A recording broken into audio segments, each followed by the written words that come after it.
بسم اللہ الرحمن الرحیم قال یا بنی لا تقصص رؤیاک علی اخوتک فیکیدوا لک کیدا ان الشیطان للانسان عدو مبین۔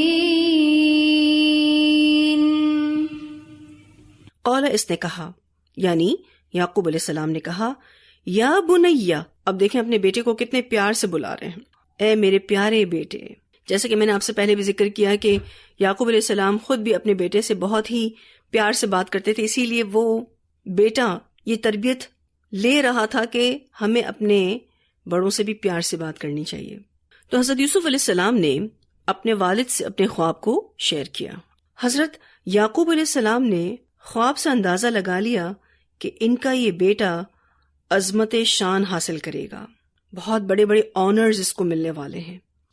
اس لیے انہیں اندیشہ ہوا کہ یہ خواب سن کر ان کے دوسرے بھائی ان سے حسد کرنے لگیں اور انہیں نقصان پہنچائیں۔ اسی اندیشے کے تحت حضرت یعقوب علیہ السلام نے منع فرمایا کہ تم اپنے بھائیوں کو اپنا خواب نہیں بتاؤ گے۔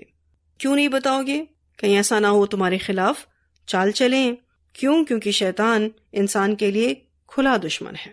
تو خواب بیان نہ کرنے کی یہ وجہ بتا رہے ہیں کہ شیطان انسان کا دشمن ہے، وہ انسانوں کو بہکانے، گمراہ کرنے اور انہیں حسد میں مبتلا کرنے کی کوشش کرتا رہتا ہے۔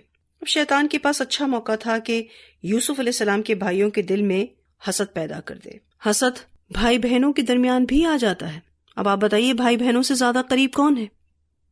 سب سے کلوز ریلیشن شپ ہے، اس میں بھی حسد آ جاتا ہے۔ بہترین مثال ہمارے سامنے حابیل اور قابیل کی ہے، آدم علیہ السلام کے دونوں بیٹوں کی۔ دنیا کا پہلا قتل بھی حسد کی وجہ سے ہوا۔ پھر حسد کی وجہ سے انسان اپنے بھائی کو، اپنی بہن کو بھی نقصان پہنچانے سے گریز نہیں کرتا۔ ابو داؤد کی روایت میں آتا ہے، حسد کی وجہ سے انسان کی نیکیاں ایسے جلنے لگتی ہیں کہ جیسے آگ سوکھی لکڑی کو کھاتی ہے۔ اب آپ دیکھیے کہ کس طرح سے نیکیاں ختم ہونے لگتی ہیں۔ یاد رکھیے گا، حسد کی کوئی دوائی نہیں ہے۔ اگر اس کو کنٹرول نہ کیا جائے تو یہ بیماری بڑھتی چلی جاتی ہے اور سنگین ہوتی چلی جاتی ہے۔ حاسد حسد کی آگ میں جلنے لگتا ہے اور وہ یہ بھول جاتا ہے کہ وہ کسی کو نقصان دینے سے پہلے خود کو نقصان دے رہا ہے۔ پہلا نقصان کیا ہے؟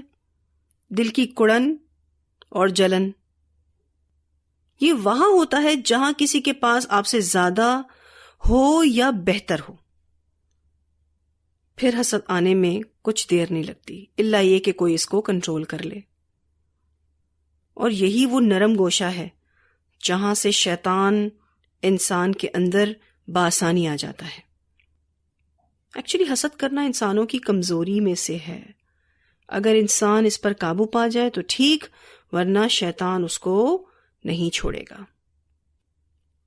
اور اللہ سبحانہ تعالیٰ نے ہمارا امتحان لینے کے لیے حسد کو ہمارے نفس میں رکھ دیا ہے، اس بات کو دیکھنے کے لیے کہ کون اس کو کنٹرول کرتا ہے اور کون اس میں مبتلا ہو جاتا ہے۔ یاد رکھیے گا، انسان احسن عمل کر ہی نہیں سکتا جب تک اس کا دل اس کا ساتھ نہ دے۔ اور اگر دل سے اچھے نہیں ہیں، کوئی نیکی کر بھی لی، کوئی احسان کا معاملہ کر بھی لیا، تو پھر اس کا اجر نہیں ملے گا، کیونکہ دل جو خراب ہے، اس میں جو حسد بھرا ہوا ہے، وہ اس نیکی کو کھا جائے گا، وہ نیکی راکھ ہو جائے گی۔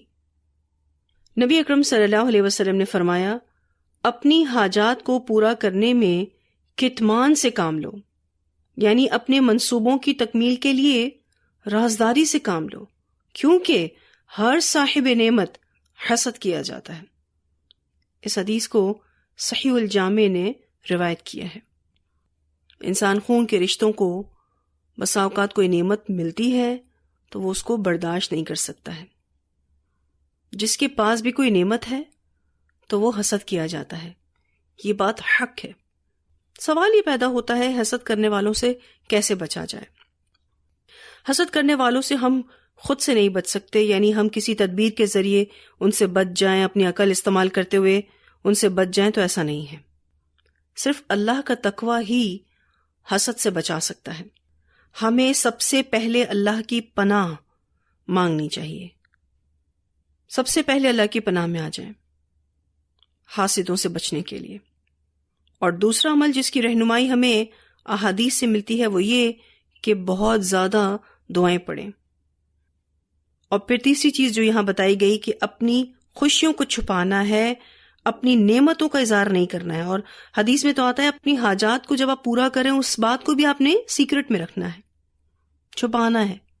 بالفرض آپ اپنے گھر میں کوئی چیز لا رہے ہیں آپ کی ضرورت کی، آپ اس کو ڈسکلوز نہ کریں، کیونکہ آپ نے تو اپنی حاجت پوری کی ہے، لیکن لوگوں کی نظروں میں تو وہ نعمت ہے نا جو آپ کو ملی ہے.